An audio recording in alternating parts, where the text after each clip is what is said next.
ಸೆಟ್ಟಲ್ಲಿ ಉಪಯೋಗಿತ್ತು. ಇವಾಗೆಲ್ಲ ಆಚೆ ಬಂದು ಮಾಡಿದ್ಮೇಲೆ ಎಲ್ಲ ಇಷ್ಟೇ ಕಣ ಚಿತ್ರ, ಅದಕ್ಕೆ ನಾವೇ ದುಡ್ಡು ಕೊಟ್ಟು ನೋಡ್ಬೇಕು. ಅವನೇನೋ ಬೀಳ್ತಾನೆ ಅಂದ್ಕೊಂಡು ಅವನ ಮುಂದೆ ಬಾಕ್ಸಲ್ಲಿ ಬಂದು ಕೆಳಗಡೆ ಬೆಡ್ಡಲ್ಲಿ ಬೀಳ್ತಾನೆ ಗುರು. ಇವ್ನು ಮೇಲಕ್ಕೆ ಹೋದ ಅಂದ್ಕೊಂಡು ಇವ್ನು ಹಾಕೊಂಡು ದಾರದಲ್ಲಿ ಎಳಿತಾನೆ ಗುರು. ಹಿಂಗೆ ಇವ್ರು ಮೇಲೆ ಹೋಗೋದು ಅಂತ ಗೊತ್ತಾಗೋಯ್ತು. ಆದರೆ ಸಾಂಗ್ ಶೂಟ್ ಮಾಡಬೇಕಾದ್ರೆ 4 ಸಲ ಶಾರ್ಟ್ ತೆಗಿತೀವಿ ಅಂತ ಇಟ್ಕೊಳ್ಳಿ. ಏನೇ ಇಷ್ಟೊಂದು ಶಾರ್ಟ್ ತೆಗಿತೀಯಾನೆ, ಅವ್ರಿಗೆ ಗೊತ್ತಿಲ್ಲ ನೋಡೋರಿಗೆ. ದಟ್ ಈಸ್ ದಿ ಫ್ರೇಮಲ್ಲಿ ಸ್ವಲ್ಪ ಮುಂದಕ್ಕೆ ಬಂದುಬಿಟ್ರು ಔಟ್ ಫೋಕಸ್ ಆಗುತ್ತೆ, ಸ್ವಲ್ಪ ಹಿಂದಕ್ಕೆ ಹೋದ್ರು ಕೂಡ ಔಟ್ ಫೋಕಸ್ ಆಗುತ್ತೆ. ಅದರಿಂದ 4-5 ಸಲ ಡೈಲಾಗು ತೆಗಿತೀವಿ ಅಂದ್ರೆ ಅಯ್ಯೋ ನಾವೇನು ಒಂದೊಂದೇ ಶಾರ್ಟಲ್ಲಿ ಓಕೆ ಮಾಡ್ಬಿಡ್ತಾರೆ ದೊಡ್ಡವರು ಅಂದ್ಕೊಂಡ್ರೆ. ದೊಡ್ಡವರೇ 10 ಸಲ ಮಾತಾಡ್ತಿದ್ದಾರೆ ಅಂದರೆ ಅವ್ರಿಗೆ ಗೊತ್ತಿಲ್ಲ ಅದು ನಾವು ರೇಂಜ್ ಆಫ್ ಇದಕ್ಕೆ ಅಂತ. ಹೌದು. ಇದರಿಂದ ಏನಾಯಿತು, ಆಮೇಲೆ ಇತ್ತೀಚೆಗೆ ಮೇಕಿಂಗ್ ತೋರ್ಸೋಕ್ಕೆ ಶುರು ಆದಮೇಲೆ ಇದೇ ಗಣ ಬೌಸು ಅಂತ ಪಿಕ್ಚರ್ಗೆ ವ್ಯಾಲ್ಯೂ. ಮೇಕಿಂಗು, VFX ಶಾರ್ಟ್ಸ್ಗಳು ಬಿಡೋದು ಇವೆಲ್ಲ ಬಿಟ್ಬಿಟ್ಟು ಏನು ಕ್ಯೂರಿಯಾಸಿಟಿ ಇರಬೇಕಾಗಿತ್ತು ಸಿನಿಮಾಗೆ ಅದನ್ನು ಹೊಟ್ಟೋಯ್ತು. ಅದರಿಂದ ಏನಾಯಿತು ಜನಗಳಿಗೆ ಬಿಡ ನೋಡ್ಕೊಳ್ಳೋಣ. ಆಮೇಲೆ ಈಗ ಮೊಬೈಲ್ ಬಂದಮೇಲೆ ಮನೆಗೊಬ್ಬೊಬ್ರು ಕ್ಯಾಮ್ರಾಮ್ಯಾನು, ಮನೆಗೊಬ್ಬೊಬ್ರು ಆ್ಯಕ್ಟರ್ ಇದ್ದಾರೆ.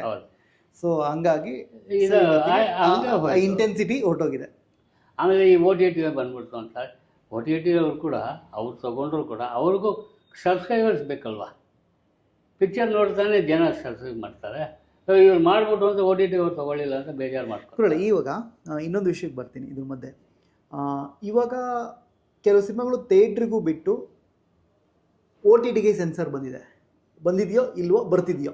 ಇಲ್ಲ, OTTಗೆ ಏನು ಸೆನ್ಸಾರ್ ಇಟ್ಕೊಂಡಿಲ್ಲ ಅವರು. ಓಕೆ. ಕೆಲವರು OTTಗೆ ಅಂತಲೇ ಹೋಗಿ ಅಲ್ಲೇ ಮಾಡ್ತಾರೆ. ಆಮೇಲೆ ಅವ್ರು ಥಿಯೇಟ್ರಿಗೆ ಬರಬೇಕು ಅಂದ್ಕೊಂಡು ಅವ್ರು ಸೆನ್ಸಾರ್ಗೆ ಹೋಗ್ತಾರೆ. ಸೊ OTTಗೆ ಇವಾಗ ಆ್ಯಸ್ ಆಫ್ ನೌ ಏನೂ ಸೆನ್ಸಾರ್ ಇಲ್ಲ, ಮಾಡಿಲ್ಲ, ಹೋಗಿಲ್ಲ ಯಾರು. ಅವರುಗಳು ಅದ್ರ ಬಗ್ಗೆ ಸೀರಿಯಸ್ ಆಗಿ ತೊಗೊಂಡಿಲ್ಲ. ಈಗ ಯೂಶಲಿ ನೀವೆಲ್ಲ ಪ್ರೆಷರ್ ಮಾಡಬೇಕು. ಬಿಕಾಸ್ ಆಫ್ ಏನಂದರೆ ಥಿಯೇಟ್ರಿಗಿಂತ OTT ವಲ್ಗರ್ ಕಂಟೆಂಟು ಜಾಸ್ತಿ ಬರುತ್ತೆ. ಆಮೇಲೆ ಈಸಿಯಾಗಿ ಮನೆ ಮಕ್ಕಳಿಗೆ, ಅಂದರೆ ಸೆನ್ಸರ್ ಮಾಡಿದ ಉದ್ದೇಶ ಮುಂಚೆ ಏನಿತ್ತು ಅಂದರೆ ಫ್ಯಾಮಿಲಿಗೆ, ಮಕ್ಕಳಿಗೆ ವೈಲೆನ್ಸ್ ವಿಚಾರಗಳು ಮುಟ್ಟಬಾರ್ದು ಅನ್ನೋದು ಒಂದು ರೂಲ್ ಮಾಡಿದರು. ಬಟ್ ಅದು ತುಂಬ ಒಳ್ಳೆಯದು ಸಹ ಹೌದು, ಅದಕ್ಕೆ ರೆಸ್ಪೆಕ್ಟ್ ಮಾಡೋಣ. ಇವಾಗ ಏನಾಗ್ತಿದೆ, ಟೆಕ್ನಾಲಜಿ ಬೆಳೆದ ಹಾಗೆ ಮೊಬೈಲಿಗಾಗಿರ್ಬೋದು, ಟಿವಿಗಾಗಿರ್ಬೋದು, ಅಥವಾ ಕಂಪ್ಯೂಟರ್ಗೆ, ಲ್ಯಾಪ್ಟಾಪ್ಗೆ ಆಗಿರ್ಬೋದು, ಈಸಿಯಾಗಿ ವಲ್ಗರ್ ಕಂಟೆಂಟು ಬಿಗ್ ಸ್ಕ್ರೀನ್ ಥರನೇ ಬಂದು ಕೈಗೆ ಸಿಗ್ತಿದೆ. ಸೊ ಇದಕ್ಕೆ ನಿಮ್ಮ ಮಾತೇನು? ಅಂದರೆ the advance stage of a man and the advance stage of a presentation ಏನಿದೆ ಅಂದರೆ, ನಾನು ಹೇಳಿದ್ನಲ್ಲ, ಮೊದಲು ಸ್ಟುಡಿಯೋಗಳಿಗಿದ್ದಾಗಿದ್ದಷ್ಟು ಗೌರವ ಆಚೆ ಮನೆಗಳಲ್ಲಿ ಶೂಟಿಂಗ್ ಮಾಡೋವಾಗ ವಿಷಯಗಳು ಗೊತ್ತಾಗ್ಬಿಟ್ಟು ಅದು ಯಾಕೆ ಏನು ಅಂತ ಗೊತ್ತಿಲ್ಲದೆ ಇವನು 20 ಟೇಕ್ ತೊಗೊಂಡ, 30 ಟೇಕ್ ತೊಗೊಂಡ, ಇದು ಚೆನ್ನಾಗಿಲ್ಲ, ಇವನು ಇಲ್ಲಿಂದ ಬೀಳ್ತಾನೆ, ಅವಳು ಅಳಲ್ಲ, ಗ್ಲಿಸಿನ್ ಹಾಕ್ಕೊಂಡು ಅಳ್ತಾಳೆ, ಇದೆಲ್ಲ ಗೊತ್ತಾಗ್ಬಿಟ್ಟು ಏನಾಯಿತು, ಮನಸ್ಸಲ್ಲಿ ನಿಬ್ಬರ ಆಗೋದೆ, ಇದು ಇಷ್ಟೇ ಕಾಣೋ ಸಿನಿಮಾ ಮಾಯ. ಆದರೆ ಇವತ್ತಿಗೂ ಹಳೆ ಪಿಕ್ಚರ್ ಹಾಕಿದ್ರೆ ಕಣ್ಣಲ್ಲಿ ನೀರು ತರಿಸ್ತಾರೆ, ಅಳ್ತಾರೆ. ಕಾರಣ ಏನು ಅಂತಂದರೆ ದಿ ಬ್ಲಾಕ್ಸ್, ದಿ ಪರ್ಫಾರ್ಮೆನ್ಸ್. ನೋಡಪ್ಪ, ಒಂದು ಆರ್ಟಿಸ್ಟ್ ಆಗಬೇಕಾದ್ರೆ there is a certain principle. Artist ಆಗ್ಬಿಟ್ಟೆ ಅಂತಲ್ಲ, ಅವನಿಗೊಂದು 4-6 ಪೊಸಿಷನ್ಸ್ ಇದೆ, ಅದು ತಿಳ್ಕೋಬೇಕು. Pause, pose, expression and dialogue, this is called the degree of an artist. ಒಂಚೂರು ಎಕ್ಸ್ಪ್ಲೇನ್ ಮಾಡಿ ಗುರುಗಳೇ ಇದನ್ನು. ಅಂದರೆ ಒಂದು ಶಾರ್ಟಲ್ಲಿ ಕೂತ್ಕೊಂಡಾಗ ಇನ್ನೊಬ್ಬ ಮಾತಾಡ್ತಿರ್ಬೇಕಾದ್ರೆ ಅವನು ಅಬ್ಸರ್ವ್ ಮಾಡ್ತಿರ್ತಾನೆ, ಮಿಡ್ ಬ್ಲಾಕಲ್ಲಿ ಇಟ್ಟಿರ್ತಾನೆ. ಆ ಅಬ್ಸರ್ವ್ ಮಾಡ್ತಿರ್ಬೇಕಾದ್ರೆ ಇವನು ಅವನ ಪಾಡ್ಗೆ ಅವ್ನು ಕೆಲಸ ಮಾಡ್ತಿರ್ಬೇಕು. ಆಮೇಲೆ ಡೈಲಾಗ್ ಅಂತ ಬಂದಾಗ ಡೈಲಾಗ್ ಮಾತಾಡ್ತಾನೆ, ಅದಕ್ಕೆ ಅದುವರೆಗೂ ಪೋಸ್ ನೋಡ್ತಿದ್ದಾನೆ, ಅಲ್ಲೂ ಕಾಣ್ತಿರುತ್ತೆ ನಾನು ಯಾವಾಗ ಮಾತಾಡಬೇಕು, ಇವನು ಮಾತಾಡೋ ಇಲ್ಲಿ ಎಕ್ಸ್ಪ್ರೆಷನ್ ಹೋಗ್ತಾ ಇರುತ್ತೆ ಆ ಕ್ಯಾರೆಕ್ಟರ್. ಪಾಸ್ ಆಯಿತು, ಪೋಸ್ ಆಯಿತು, ಇವನು ನಿಲ್ಲಿಸಿದ ತಕ್ಷಣ ಅವನು ಡೈಲಾಗ್ ಮಾತಾಡ್ತಾನೆ. ಆಮೇಲೆ ಡೈಲಾಗ್ ಮಾತಾಡಿದ್ಮೇಲೆ ಇವನು expression, pass, pose, dialogue, expression, ಇದಿಷ್ಟು ನಡೀತಿರ್ಬೇಕಾದ್ರೆ ಫ್ರೇಮ್ ಜೀವಂತವಾಗಿರೋದು. ಸೊ ಇವತ್ತು ನೀವು ಹೇಳಿದಂಗೆ ನನಗೂ ನಾನು ಅದು ತಪ್ಪು ಮಾಡಿರ್ತೀನಿ ಮೇ ಬಿ ಅಂದ್ಕೊತೀನಿ. ಫ್ರೇಮ್ ಬ್ಯೂಟಿ ಇರುತ್ತೆ, ಬ್ಯೂಟಿಫುಲ್ ಲೊಕೇಶನ್ಸ್ ಇರುತ್ತೆ, ಗ್ಲಾಮರ್ ಆರ್ಟಿಸ್ಟ್ ಇರ್ತಾರೆ, ಅದ್ಭುತವಾದ ಫ್ರೇಮಿಂಗ್ ಇರುತ್ತೆ. ಆದರೆ ಆ ಫ್ರೇಮಲ್ಲಿ ಜೀವ ಇರಲ್ಲ. ಇವತ್ತು 90% ಸಿನಿಮಾ ಬ್ಯೂಟಿಫಿಕೇಷನ್ ಮೇಲೆ ನಾವೆಲ್ಲ ಕಾನ್ಸಂಟ್ರೇಟ್ ಮಾಡ್ತಿದ್ದೀವಿ. ನೀವು ಹೇಳ್ತಿರಲ್ಲ, ಒಂದು ಆತ್ಮ ಅಥವಾ ನಿಮ್ಮ ಜೊತೆ ನಾನು ವರ್ಕ್ ಮಾಡ್ಬೇಕಾದ್ರೆ ಜೀವ, ಆತ್ಮ ಅನ್ನೋದೇನು ಹೇಳ್ತಾ ಇದ್ವಿ ಇವತ್ತು ಡೆಡ್ ಆಗಿದೆ. ಬಿಕಾಸ್ ಆಫ್ ಅಂದರೆ ನಾವೇ ಹ್ಯೂಮನ್ ಲೆಸ್ ಆಗಿದ್ದೀವಿ, ಡೈರೆಕ್ಟರ್ಸೇ ಹ್ಯೂಮನ್ ಲೆಸ್ ಆಗಿದೆ, ಎಮೋಷನ್ಸೇ ಇಲ್ಲ ನಮಗೆ ಆ್ಯಕ್ಚುಲಿ. ಸೊ ಅದು ಸ್ಕ್ರೀನ್ ಮೇಲೆ ಹೆಂಗೆ ಕಾಣೋಕ್ಕೆ ಶುರು ಆಗುತ್ತೆ. ಇವತ್ತೇನೆಂದರೆ ಟೆಕ್ನಾಲಜಿ ಬರ್ತಾ ನಮಗೆ ಬ್ಯೂಟಿಫಿಕೇಷನ್ ಮೇಲೆ ಜಾಸ್ತಿ ವರ್ಕ್ ಮಾಡ್ತಿದ್ವಿ. ಆದರೆ ಇವಾಗ ನಮ್ಗೆ ರಿಯಲೈಸ್ ಆಗ್ತಿದ್ರೆ ಸಿನಿಮಾ ಅಂದರೆ ಓನ್ಲಿ ಎಮೋಷನ್ಸ್. ಡಿಲಿವರ್ ಆಡಿಯನ್ಸಿಗೆ ನಾವು ಡಿಲಿವರ್ ಮಾಡಬೇಕಾಗಿರೋದು ಎಮೋಷನ್ಸ್ನ ಬಿಟ್ಟು ಫೋಟೋಗ್ರಫಿ ಆಗಿರಲಿ, ಕಾಸ್ಟ್ಯೂಮ್ ಆಗಿರಲಿ, ಲೊಕೇಶನ್ಸ್ ಆಗಿರಲಿ, ಇದೆಲ್ಲ ಒಂದು ಅಂದ ಚಂದ ಸ್ವಲ್ಪ ಆ್ಯಡ್ ಆನ್ ಇರ್ತಿತ್ತು ಬಿಟ್ಟು ಮೇನ್ ಡಿಶ್ ಏನಿತ್ತು ಆ ಎಮೋಷನ್ಸ್, ಆ ಹ್ಯೂಮನ್ ಎಮೋಷನ್ಸ್ ಅಂತ ಏನಿತ್ತು ಇವಾಗ ಅದು ಡೆಲಿವರಿ ಮಾಡ್ತಿಲ್ಲ ನಾವು. ಇಲ್ಲ, ಅದೇ ಡೈರೆಕ್ಟ್ರು ನೀವು ಆಡಿದ ಮಾತು 500% ಓಕೆ, ನಾಟ್ 100%. ಕಾರಣ ಏನಂದರೆ ಆಗಿನ ಕಾಲದಲ್ಲಿ ದೊಡ್ಡ ಆರ್ಟಿಸ್ಟ್ಗಳು ಡೈರೆಕ್ಟ್ರು ಕ್ಯಾಮ್ರಾ ಮುಂದೆ ನಿಂತ್ಕೊಂಡು ಆ ಥರ ಆ್ಯಕ್ಟ್ ಮಾಡಿ ತೋರಿಸ್ಕೊಂಡು ಇರ್ತೀವಿ. ಹೀಗೆ ಬರಬೇಕು, ನೀವು ಬರೋಬೇಕಾದ್ರೆ ಇದು ಲಾಂಗ್ ಶಾಟು, ಅಲ್ಲಿಂದ ನೀವು ಬರ್ತಿದ್ದಾರೆ ಅಂದರೆ ಅಲ್ಲೊಂದು ಕ್ಯಾರೆಕ್ಟರ್ ಇಲ್ಲೊಂದು ಕ್ಯಾರೆಕ್ಟರ್ ಬರ್ತಿರ್ಬೇಕಾದ್ರೆ ಅಲ್ಲೊಂದು ತಾಕ್ ಇಲ್ಲೊಂದು ತಾಕ್ ಇಲ್ಲೊಂದು ಇಲ್ಲಿ ಸೆಂಟ್ರಲ್ ಕಟ್ ಶಾಟ್ಸ್ ಬರುತ್ತೆ ನಿಮಗೆ ಅಂತ ಹೇಳಿರ್ತಾರೆ. ಮಾಸ್ಟರ್ ಶಾಟ್ ತೊಗೊಂಡ್ಬಿಡ್ತಾರೆ. ಆಮೇಲೆ ಆ ಡೈಲಾಗ್ ಅಂತ ಹೇಳೋಕ್ಕೆ ಬಂದಾಗ ಅದರಲ್ಲಿ ಪಾಸ್, ಪೋಸ್, ಎಕ್ಸ್ಪ್ರೆಸ್ ಅಷ್ಟು ನೋಡ್ತಾನೆ. ಅದಕ್ಕೆ ಎಕ್ಸ್ಪ್ರೆಸ್ ಪಾಸ್. ಆಮೇಲೆ ಮಿಡ್ ಬ್ಲಾಕಲ್ಲಿ ಡೈಲಾಗ್ ಇರ್ತಾನೆ, ಆವಾಗ ಅವ್ರು ರಿಯಾಕ್ಷನ್ ಕೊಡ್ತಾರೆ. Pass, pose, expression and dialogue. ಇದು ಕಲ್ತವನೇ ನಟ, ಅದಕ್ಕೇನು ಡಿಗ್ರಿ ಬೇಕಾಗಿಲ್ಲ, ನಾನು ಇದನ್ನು ಓದಲಿಲ್ಲ ಅಂತಲ್ಲ. ಇದನ್ನು ಡೈರೆಕ್ಟರ್ಸು ಕಲಿಸೋರು. ಹಂಗಲ್ರಿ, ಬಂದ ತಕ್ಷಣ ಯಾರಿಗೆ ಮಾತಾಡೋಕ್ಕೆ ಹೇಳೋರು? ಬಂದ್ರ ಬರೋವಾಗ ಅದನ್ನು ನೋಟ್ ಮಾಡಿದ್ರ, ಇಲ್ಲಿ ಬಂದು ಕೂತ್ಕೋಬೇಕು, ನಾನು ಯಾಕೆ ಟ್ರಾಲಿ ಹಾಕಿದ್ದು ನೀವು ಬರೋವಾಗಲೇ ಮಾತಾಡೋದಕ್ಕೆ? ನೋ, ಇಲ್ಲಿ ಬಂದು ಕೂತ್ಕೊಂಡ್ಮೇಲೆ ಕಟ್ಟಾಗತ್ತೆ ಶಾರ್ಟು. ಅವನ ಕ್ಲೋಸು ಇವನ ಕ್ಲೋಸ್ ಬರುತ್ತೆ. ಆಮೇಲೆ ನಿಮ್ಮದು ಏನು ಎಲ್ಲ ಬಂದು ನಿಂತ್ಕೊಂಡ್ಬಿಟ್ಟಿದ್ದೀರಾ ಅಂತ ಹೇಳಿ. ಏನು ಎಲ್ಲ ಬಂದು ನಿಂತ್ಕೊಂಡಿದ್ದೀರಾ? ಅದಲ್ಲ, ಏನು ಎಲ್ಲ ಬಂದು ನಿಂತ್ಕೊಂಡ್ಬಿಟ್ಟಿದ್ದೀರಾ, ಇದು ಶಾರ್ಟ್. ಓಕೆ, ಅದಕ್ಕೆ ಅವ್ರ ರಿಯಾಕ್ಷನ್. ಅದಾದ್ಮೇಲೆ ಟಾಪ್ ಆ್ಯಂಗಲ್ ಹೋಗ್ತೀವಿ, ಟಕ್ಕಂತ ಎದ್ದೇಳ್ತಾರೆ. ಅದಕ್ಕೆ ಇವು ಶಾರ್ಟ್ ಅಂತ ಹೇಳ್ತೀವಿ. ಎದ್ದೇಳಿ ಅಂತ ಎದ್ದ ತಕ್ಷಣ ಟಾಪ್ ಆ್ಯಂಗಲಲ್ಲಿ ತಿರ್ಗಾ ಅಂತ ಎದ್ದು ಡೈಲಾಗ್ ಮಾತಾಡ್ತಾ ಹೋಗಿ. ಇವುಗಳು ಆ್ಯಕ್ಚುಲಿ ನೀವು ನೋಡಿ, ಸೆನ್ಸರ್ ಬರಬೇಕಾದ್ರೆ ಶಾರ್ಟ್ಸ್ನ ಬರೀಬೇಕು, ಕರೆಕ್ಟ್ ಅಲ್ವಾ? ಹೌದು. ಅದಾದಮೇಲೆ ಮೂಮೆಂಟ್ನ ಬರೀಬೇಕು. ಅವನು ಕೂತು ಎದ್ದ ಮೇಲೆ ಸೊಂಟದ ಮೇಲೆ ಕೈ ಹಿಡ್ಕೊಂಡು ಅವನಿಗೊಂದು ಗ್ಲಾಸ್ ಇತ್ತು, ಗ್ಲಾಸ್ನ ಇದಿಷ್ಟು ಆ ಚಿಕ್ಕ ಫ್ರೇಮಲ್ಲಿ ಕಂಡಿಡಿತಾ ಇದ್ರಿ. ಓಕೆ, ಮತ್ತೆ ಬರಿಬೇಕು, ಆಕ್ಟಿವಿಟೀಸ್ನ ಬರಿಬೇಕು. ಹೌದು, ಸ್ಟೋರಿ ಬೋರ್ಡ್ ಬರೀತಾ ಇದ್ದೆ.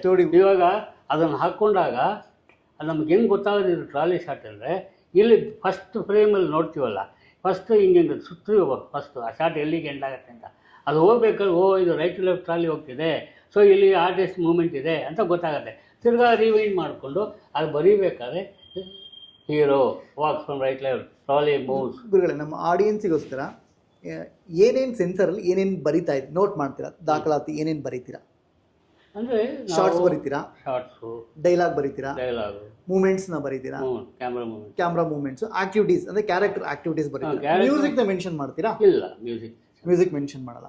ಆಮೇಲೆ ಎಲ್ಲೆಲ್ಲಿ ಸ್ಮೋಕ್ ಕಾರ್ಡ್ ಹಾಕಬೇಕು ಅದೆಲ್ಲ ಆವಾಗ ಇತ್ತಿಲ್ಲ, ಇತ್ತೀಚೆಗೆ ಬಂದಿದೆ. ಅಲ್ಲ, ಇತ್ತೀಚೆಗೆ ಪ್ರಕಾರ ಮಾಡ್ಬೇಕು, ಅದನ್ನು ನೋಟ್ ಮಾಡ್ಬೇಕಲ್ವಾ? ನೋಟ್ ಅದು ಎಡಿಟರ್ಸ್ ನಮಗೆ ಕೊಡಬೇಕಾದ್ರೆ ಓಕೆ, ಇತ್ತೀಚೆಗೆ ಅವರುಗಳೇ ಹಾಕ್ಬಿಟ್ಟಿರ್ತಾರೆ. ಓಕೆ, ಎಲ್ಲೆಲ್ಲಿ ಆರ್ಟಿಸ್ಟ್ ಸ್ಮೋಕ್ ಮಾಡ್ತಿದ್ದಾರೋ ಅಲ್ಲೆಲ್ಲ ಅವರೇ ಸ್ಮೋಕಿಂಗ್ ಕಾರ್ಡು, ಡ್ರಿಂಕ್ಸು ಮಾಡ್ತಿದ್ದಾರೆ. ಆ ಶಾರ್ಟಲ್ಲಿ ಸ್ಮೋಕಿಂಗು ಡ್ರಿಂಕಿಂಗ್ ಎರಡೂ ಕಾರ್ಡ್ಗಳು ಅವರೇ ಹಾಕಿ ನಮಗೆ ಕೊಟ್ಬಿಡ್ತಾರೆ. ಆಮೇಲೆ ಈ ಬ್ರಾಂಡ್ ಬ್ಲರ್ ಮಾಡಬೇಕು. ಎಕ್ಸಾಂಪಲ್, ನಿಮಗೆ ಡ್ರಿಂಕ್ಸ್ ಬಾಟಲ್ ಇತ್ತು ಅಂತ ಹೇಳಿದ್ರೆ ಅದನ್ನ ಬ್ಲರ್ ಮಾಡಬೇಕು. ಏನೇನು ಈ ಥರ ಬ್ಲರ್ರಿಂಗ್ ಕೊಡ್ತಾರೆ ಅಂದರೆ, ಈ ಡ್ರಿಂಕ್ಸ್ ಬಾಟ್ಲ್ ಎಲ್ಲಾನು ಪಾಪ್ಯುಲರ್ ಇರೋದ್ರಿಂದ ಬಾರಲ್ಲಿ ಅದಕ್ಕೆ ಆವಾಗೆಲ್ಲ ಮಾಡ್ತಿದ್ರು. ಪೂರ್ವದಲ್ಲಿ ನಮ್ಗೆ ಅದೆಲ್ಲ ಏನು ಇತ್ತಿಲ್ಲ.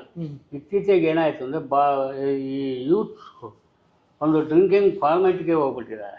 ಯೂತ್ಸ್ ಅಂತಾನೆ ಅಲ್ಲ, ಎಲ್ಲರೂ.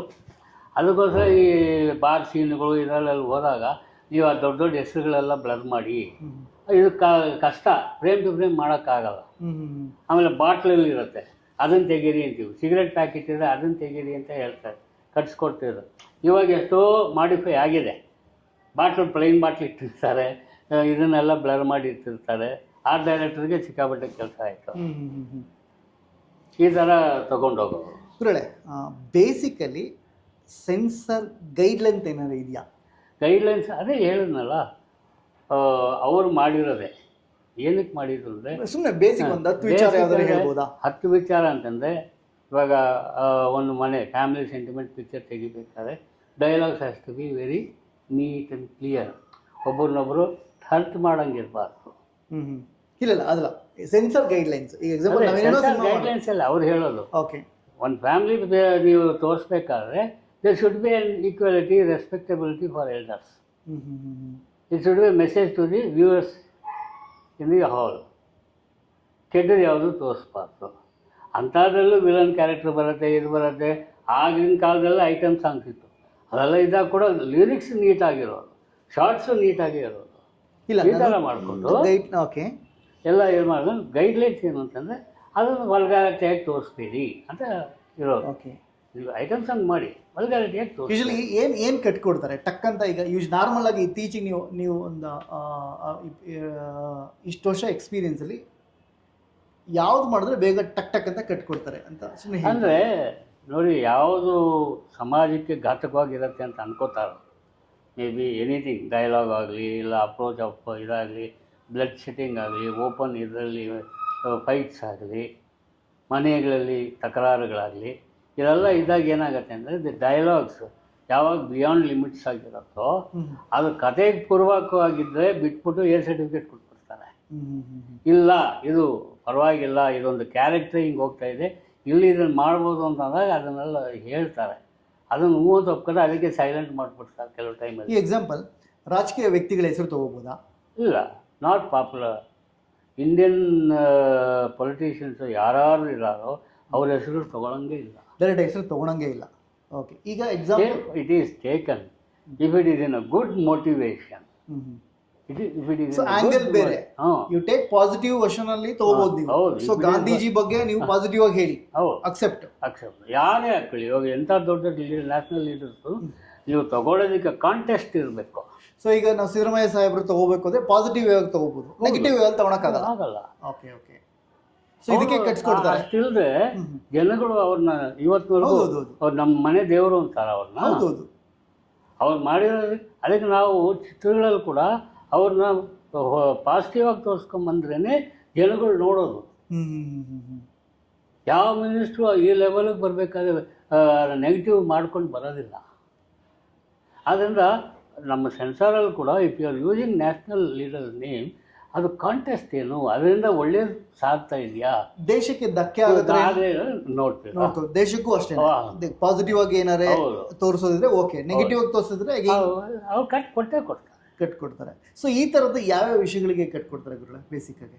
ಅಂದರೆ ಇಫ್ ದೇ ಫೈಂಡ್ ಇಟ್ ಇದು ಸರಿ ಇಲ್ಲ ಅಂದ್ಕೊಂಡ, ಇವಾಗ ಏನಂದರೆ ಕೆಲವು ಮಾಡಿಫಿಕೇಷನ್ ಆಗೋಗ್ಬಿಟ್ಟಿದೆ. ಯಾಕೆಂದರೆ ಹಿಂಗೆ ಇರಬೇಕು, ಕತೆಗೆ ಅದು ಪೂರ್ವಕ, ಅದಕ್ಕೆ ಏರ್ಸಡಿಬೇಕು.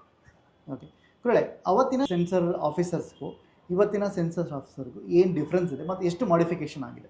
ಡಿಫ್ರೆನ್ಸ್ ಏನೂ ಇಲ್ಲ, same rules they are following. ಈಗಿನ ಅಡ್ವಾನ್ಸ್ಡ್ ಮೆಥಡ್ ಅಪ್ಡೇಟ್ ವರ್ಷನ್ ಏನಿದೆ ಅದ್ರ ಪ್ರಕಾರ ಇವರು ಸೆನ್ಸಾರ್ ಮಾಡ್ತಿದ್ದಾರೆ. ಯಾಕೆಂದರೆ ತೀರಾ ಆ ಥರ ಹೋಗೋಕ್ಕಾಗಲ್ಲ, ಕೆಲವು ಬಿಟ್ಕೊಡ್ಲೇಬೇಕು. ಅದರಿಂದ ಏನು ಮಾಡ್ತಾರೆ, ಫೋರ್ಗೋ ಮಾಡೋಕ್ಕಾಗಿಲ್ಲ ಅಂದಾಗ ಎ ಸರ್ಟಿಫಿಕೇಟ್. ಓಕೆ, ನಿಮಗೇನೋ ಬೇಕು ಅಂದಾಗ ಮಾಡಿಫಿಕೇಷನ್ ಮಾಡ್ಕೊಂಬನ್ನಿ, ಟಿ ವಿಗೆ ಹಾಕ್ಕೊಳ್ಳೋಣ, ಇಲ್ಲಾಂದರೆ ಎ ಸರ್ಟಿಫಿಕೇಟ್. ಇವಾಗ ದೊಡ್ಡ ಫೈಟ್ಸ್ ಎಲ್ಲ ನೋಡ್ತಿರ್ತೀವಿ, ಹಾರಿಬಲ್ ಆಗಿರುತ್ತೆ. ಅದು ಕತೆಗೆ ಪೂರಕವಾಗಬೇಕು. ಕತೆಗೆ ಪೂರ್ವ ಅಂದರೆ ಆ ಕಮರ್ಷಿಯಲ್ ಬಿಸ್ನೆಸ್ ಇದ್ರೇ ಇದಾಗೋದು ಅಂತ. ಆಗಿನ ಕಾಲದಲ್ಲಿ ಇವನ್ ಚೇಂಜ್ ಇಟ್ಟಾಗ ಬರೀ ಬಾಂಬ್ಸ್ ಹೋಗ್ತಿದೆ, ಯಾಕೆ ಬರೀ ಬಾಂಬ್ಸ್ ಬ್ಲಾಸ್ಟ್ ಆಗ್ತಿದೆ, ಇನ್ನೂ ಕಾರ್ ಹೋಗೇ ಇಲ್ವಲ್ಲ, ಆಗ ಶಾರ್ಟ್ ತೆಗಿ ಅಂತ. ಈಗ ಒಂದು ಸೆನ್ಸರ್ ಮಾಡೋದಕ್ಕೆ ಒಬ್ಬ ಡೈರೆಕ್ಟರು ಏನೇನು ಕೊಡಬೇಕು ನಿಮಗೆ? ನಮಗೆ ಪಕ್ಕ ಫಿಲಮ್ ಕೊಡಬೇಕು. ಅಂದರೆ ರೈಟ್ ಫ್ರಮ್ 10 ಸೆಕೆಂಡ್ಸ್ ಇದನ್ನು ಹಾಕಬೇಕು, ಸೆನ್ಸಾರ್ ಸರ್ಟಿಫಿಕೇಟು. ಅದಾದಮೇಲೆ ಸರ್ಕಾರ ಮಾಡಿರ್ತಕ್ಕಂಥ ಡಿಸ್ಕ್ಲೇಮರ್ ಪ್ರೆಸೆಂಟ್ ಏನಿರುತ್ತೋ ಅದು ಸಿಗರೇಟ್ ಸ್ಮೋಕಿಂಗ್ದು 1 ಮಿನಿಟ್ ಡಿಸ್ಕ್ಲೇಮರ್ ಹಾಕಬೇಕು. ಅದಾದಮೇಲೆ ಇವರೇನು ಥ್ಯಾಂಕ್ಸ್ ಕಾರ್ಡ್ ಇದೆಲ್ಲ ಮಾಡಿರ್ತಾರೆ ಅದು ಟೋಟಲ್ ಫುಟೇಜ್, ಲಾಕ್ ಫುಟೇಜ್. ಅಂದರೆ 0 ಸ್ಟಾರ್ಟ್ ಆಗುತ್ತೆ, ಇಂಟರ್ವಲ್ವರೆಗೂ ಬಂತು ಅಂತ ಇಟ್ಕೊ, ಅಲ್ಲಿವರೆಗೂ ಕಂಟಿನ್ಯೂಸ್ ಆಗಿ TCR ಹೋಗ್ತಾನೆ ಇರಬೇಕು. ಇಂಟರ್ವಲ್ ಆದಮೇಲೆ ತಿರ್ಗಾ ಡಿಸ್ಕ್ಲೇಮರ್ ಹಾಕಬೇಕು ಗೌರ್ಮೆಂಟು, ಅದು ಹಂಗೆ ಕಂಟಿನ್ಯೂ ಆಗುತ್ತೆ ಟಿಲ್ ದಿ ಎಂಡ್. ಒಂದೇ TCR ಹೋಗ್ತಾ ಇರುತ್ತೆ. ಸೊ ಇಲ್ಲಿ ಮುಂಚೆ ಈ ಪಾನ್ ಪರಾಗ್ ಇದ್ರದ್ದು ಹಾಕಬೇಕು, ಸಿಗರೇಟ್ ಸೆಂಟ್ರಲ್ ಅದನ್ನು ಹಾಕ್ಕೊಂಡ್ಬರ್ತಾರೆ, ಅದೆಲ್ಲ ಎಡಿಟರ್ಸ್ ಹಾಕಿರ್ತಾರೆ. ಬಟ್ ಅದನ್ನು ಲೆಕ್ಕ ಫ್ರೇಮ್ ಲೆಕ್ಕನೇ ಇಲ್ಲ, ಅದು ಅವ್ರು ಹಾಕ್ಬಿಟ್ಟಿರ್ತಾರೆ, ಅದು ಆ ಶಾರ್ಟಲ್ಲಿ ಬರ್ತಿರುತ್ತೆ, ನಾವೇನು ಬರಿಬೇಕಂತಿಲ್ಲ. ಓಕೆ, ಜೊತೆಗೆ ಏನೇನು ಡಾಕ್ಯುಮೆಂಟು ನೀಡಿರುತ್ತೆ ಅಂದರೆ ಇವಾಗ ಬೇಕಾಗಿರೋದು ಪಾನ್ ಕಾರ್ಡು, ಆಧಾರ್ ಕಾರ್ಡು, ಅದಾದಮೇಲೆ ಚೇಂಬರಲ್ಲಿ ಫರ್ಮ್ ರಿಜಿಸ್ಟರ್ ಆಗಿರೋದೊಂದು, ಪಾರ್ಟ್ನರ್ಶಿಪ್ ಆಗಿದ್ದರೆ ಪಾರ್ಟ್ನರ್ಶಿಪ್ ಫಾರ್ಮ್ನಿಂದ ಪಾರ್ಟ್ನರ್ಶಿಪ್ ಅಗ್ರಿಮೆಂಟು, ಅದಾದಮೇಲೆ ಚೇಂಬರಲ್ಲಿ ಟೈಟಲ್ ರಿಜಿಸ್ಟರ್ ಮಾಡಿದರೆ ಅದು, ಅದಾದಮೇಲೆ ಪೋಸ್ಟರ್ಸ್ನ ಅಪ್ರೂವ್ ಮಾಡಿರ್ತಾರೆ, ಏನು ನಾವು ಪೋಸ್ಟರ್ಸ್ ಕೊಟ್ಟಿರ್ತೀವೋ DR 4 ಸೀಟು 6 ಸೀಟು 12 ಸೀಟು ಅದೆಷ್ಟು ನಾವು ಕೊಟ್ಟಿರ್ತೀವೋ ಇಲ್ಲ ಒಂದೇ DR 2 ಸೀಟ್ ಕೊಟ್ಟಿರ್ತೀವಿ ಅದು ಅಪ್ರೂವ್ ಮಾಡಿ ಕೊಟ್ಟಿರ್ತಾರೆ. ಅದನ್ನು ನಾವು ಒಂದು ಕಾಪಿ ಸೆನ್ಸಾರ್ ಆಫೀಸಿಗೆ ಕೊಡಬೇಕು. ಅದಾದಮೇಲೆ ಅಫಿಡೇವಿಟ್ ಅಪ್ಲಿಕೇಶನ್ ಅಂತ ಇದೆ. ಇತ್ತೀಚೆಗೆ ಸಬ್ಟೈಟಲ್ಸ್ ಇರೋದ್ರಿಂದ ಸಬ್ಟೈಟಲ್ಸ್ ಅಪಿಯರ್ ಆಗತ್ತೆ ಆಗಲ್ಲ ಅನ್ನೋದು ಕೂಡ ಒಂದು ಅಗ್ರಿಮೆಂಟ್ ಇದೆ. ಓಕೆ. ಆಮೇಲೆ ಡೆಕ್ಲರೇಷನ್, ಅದಾದಮೇಲೆ DI ಲೆಟ್ರು. ಆವಾಗ ಲ್ಯಾಬ್ ಲೆಟ್ರ್, ಇವಾಗ DI ಲೆಟ್ರು. DI ಲೆಟ್ರಲ್ಲಿ ಅವನು ಕೊಟ್ಟಿರ್ತಾನೆ TCR. ಆ TCRಗೂ ನಾವು ಏನು ಸ್ಕ್ರಿಪ್ಟಲ್ಲಿ ಬರ್ತಿರ್ತೀವೋ, ಇಂಟರ್ವಲ್ಗೆ ಏನು ಬರ್ತಿರ್ತೀವೋ, ಎಂಡಲ್ಲಿ ಏನು ಬರ್ತಿರ್ತೀವೋ, ಆಮೇಲೆ ಸೆಂಟ್ರಲ್ಲಿ ಅವ್ರು ಏನಾದ್ರು ಅಂದ್ಕೊಂಡಾಗ ಕಟ್ಸ್ಕೊಡ್ಬೇಕು ಅಂದ್ಕೊಂಡಾಗ ಅದು ಹೋಗ್ತಿರತ್ತಲ್ಲ, ಇವರೇನು ಮಾಡ್ತಾರೆ ಅಲ್ಲಿ ನೋಟ್ ಮಾಡ್ಕೊಂಡಿರ್ತಾರೆ ಅಷ್ಟೇ. ಅದನ್ನು ಬಂದು ಚೆಕ್ ಮಾಡ್ಯಾರ ಅವರು, ಅದೇನೋ ಮೊಬೈಲಲ್ಲೇ ತೊಗೊಂಬಿಟ್ಟಿರ್ತಾರೆ. ಅದನ್ನು ಹಾಕ್ಕೊಂಡು ಡೈರೆಕ್ಟರ್ಸ್ನ ಕರೆದು ಹೇಳ್ತಾರೆ ಈ ಫುಟೇಜಲ್ಲಿ ಈ ಫುಟೇಜ್ ಇದು ಅಂತ. ಅವನು ಕನ್ಫ್ಯೂಸ್ ಆಗ್ತಾನೆ. ನಮ್ಮಂಥವ್ರು ಅಂದರೆ ನಾವು ಪಕ್ಕ ಬಿಡೋದೇ ಇಲ್ಲ, TCR ಕರೆಕ್ಟಾಗಿ ಹಾಕ್ಕೊಂಡು ಹೋಗ್ತಿರ್ತೀವಿ. ಎಲ್ಲರೂ ಆಗ ಹಾಕ್ತಾರೆ ಅನ್ನೋದು ಡೌಟು. ಕಾರಣ ಏನಂದರೆ ಈ ಶಾರ್ಟ್ಸ್ ಎಲ್ಲ ಮಿಕ್ಸ್ ಮಾಡಿಬಿಟ್ಟಿರ್ತಾರಲ್ಲ, ಕೆಲವು ಬಿಟ್ಟೇ ಬಿಡ್ತಾರೆ. ನಮ್ದು ಹಂಗೆ ಇಲ್ಲವೇ ಇಲ್ಲ. ಸ್ಟೋರಿ ಬೋರ್ಡ್ ಏನಿರುತ್ತೆ ಅದನ್ನು ಹಂಗೆ ಏನು ಇವಾಗ ಮೊದಲು CS of hero comes in 6 ಅಂತ ಕೂತ್ಕೊಂಡ ಮೇಲೆ ಆಮೇಲೆ ಆ ಶಾರ್ಟ್ ಕಟ್ಟಾಗೋವರೆಗೂ ಅವ್ನು ಕೂತ ಮೇಲೆ ಇಲ್ಲೊಂದು ಕ್ಯಾರೆಕ್ಟರ್ ಬರ್ತೀವಿ, ಇಲ್ಲಿ ಕೂತ್ಕೊಳ್ತೀವಿ, ಈ ಶಾರ್ಟ್ ಕಟ್ಟೇ ಆಗಿರಲ್ಲ. ಇವನು ಬಂದು ಕೂತ್ಕೊಂಡ ಮಾತಾಡ್ದ, ಅವ್ನು ಬಂದು ಕೂತ್ಕೊಂಡು ಮಾತಾಡ್ದ, ಇದಿಷ್ಟೂ ಒಂದೇ ಶಾರ್ಟಲ್ಲಿ ಹೋಗುತ್ತೆ. ಅವ್ನು ಬಂದು ಮಾತಾಡಿದೆಲ್ಲ ಬರೀತಿರ್ತೀವಿ ಹೊರತು ಶಾರ್ಟ್ ಕಟ್ಟಾಗಿರಲ್ಲ. ಸೊ ಬಿಗಿನಿಂಗಿಂದ ಈ ಶಾರ್ಟ್ ಕಟ್ ಆದಮೇಲೆ ಕ್ಲೋಸಸ್ ಬಂದಾಗ ಮಾತ್ರ ಚೇಂಜ್ ಆಗುತ್ತೆ. That is called shorts. ಅಲ್ಲಿವರೆಗೂ ಒಂದೇ ಶಾರ್ಟ್ ಇರುತ್ತೆ. ಇಷ್ಟು ಡೈಲಾಗ್ ಬರೀತಾ ಇದ್ವಿ. ಯಾರೋ ಏನು ಮಾಡಿಬಿಟ್ರು, ಅಯ್ಯೋ ಈ ಡೈಲಾಗ್ ಕಟ್ ಬರುತ್ತೆ, ಅಯ್ಯೋ ಆ ಡೈಲಾಗ್ ಕಟ್ ಬರುತ್ತೆ ಅಂತ ಬರೀದೇ ಬಿಟ್ಟಿದ್ದರಿಂದ ಇದು ಸಿಕ್ಕಾಕೊಂಡಾಗ ಏನಾಯಿತು, ಇತ್ತೀಚೆಗೆ ನೋಡಿ ಕಡೆಗೆ ಏನು ಮಾಡಿಬಿಟ್ರು, every dialogue has to have fully shorts. ಅದಕ್ಕೆ ದಾರಿನೇ ಇಲ್ಲ. So we do not know how we can't catch it. How is this man is catching, how why are not taking it? Sir is a old man, he does old pictures sir, not that. How did he do it? Highlight ಮಾಡಿ ಕಳಿಸ್ತಾರೆ frame ಸಮೇತ. ಹೌದು sir, ಅದು ನಮ್ಗೆ ಗೊತ್ತಿರುತ್ತೆ, ನಮ್ಗೆ ಎಷ್ಟೇ ನಮ್ಗೆ ಗೊತ್ತಿರೋದು. ಇವಾಗ ಹೆಂಗಂದ್ರೆ ಓಕೆ ಮಾಡ್ತೀವಿ ಸೆನ್ಸಾರಲ್ಲಿ. ಈಗ ಎಷ್ಟು ಜನ ಆಫೀಸರ್ಸ್ ಇರ್ತಾರೆ, ಎಷ್ಟು ಜನ ನೋಡ್ತಾರೆ? ಒಂದು 4-5 ಜನ ಮೆಂಬರ್ಸ್ ಬರ್ತಾರೆ. ಎಕ್ಸಾಮಿಂಗ್ ಆಫೀಸರ್ ಒಬ್ಬರು ಇರ್ತಾರೆ. ಎಕ್ಸಾಮಿಂಗ್ ಆಫೀಸರ್ ಇಂದ ಯಾವ ಕ್ಯಾಟಗರಿಲಿ ಬರ್ತಾರೆ? ಅಂದರೆ ಲೈಕ್ ಪತ್ರಕರ್ತರು ಬರ್ತಾರೆ? ಇಲ್ಲ ಅದಕ್ಕೆ ಅಂತ ಸೆಂಟ್ರಲ್ ಗೌರ್ಮೆಂಟು ಕೆಲವು ಮೆಂಬರ್ಸ್ನ ಹೈರ್ ಇಲ್ಲ ಅವ್ರನ್ನ ಇಂಟರ್ವ್ಯೂ ಮಾಡಿ ಅವ್ರವ್ರ ಸರ್ವಿಸ್ಗಳಿರುತ್ತೆ, ಸೋಷಿಯಲ್ ಸರ್ವಿಸ್ ಮಾಡಿರ್ತಾರೆ, ಜನಗಳಿಗೆ ಇದು ಮಾಡಿರ್ತಾರೆ. ಅವ್ರದ್ದೊಂದು ಬ್ಯಾಕ್ಗ್ರೌಂಡ್ ಇಟ್ಕೊಂಡು ಇವರು ಇಲ್ಲಿ ಮೆಂಬರ್ ಆದರೆ ಚಿತ್ರಗಳಿಗೆ ನ್ಯಾಯ ಸಿಕ್ಕತ್ತೆ. ಆ ಒಂದು ಕೋಣದಲ್ಲಿ ಸಮಾಜ ದೃಷ್ಟಿಯಲ್ಲೂ ನೋಡ್ತಾರೆ. ಕೆಲವರು ಕೆಲವರು ಪೊಲಿಟಿಕಲ್ ಯಾರು ಯೂಸ್ ಮಾಡಿದ್ರು ನೋಡ್ತಾರೆ.